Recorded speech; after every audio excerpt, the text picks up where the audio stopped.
इथलं पाणी,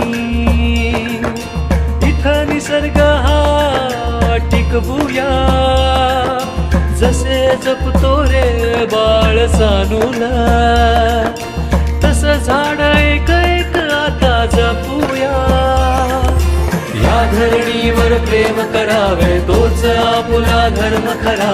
या रे गड्यानो एक दिलाने चला जपूया वसुंधरा.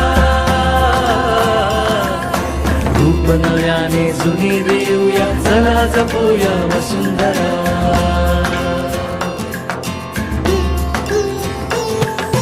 वापर सारे मिळून टाळू, प्लास्टिकचा हा दानव जाळू. श्वास मोकळा हक्क आपुला, वायू प्रदूषण आपण टाळू. केली कशी होते हानी, शुद्ध हवेना सांगा पाणी. नदी तळे हे स्वच्छ ठेवूया, स्वच्छ ठेवूया समुद्रा.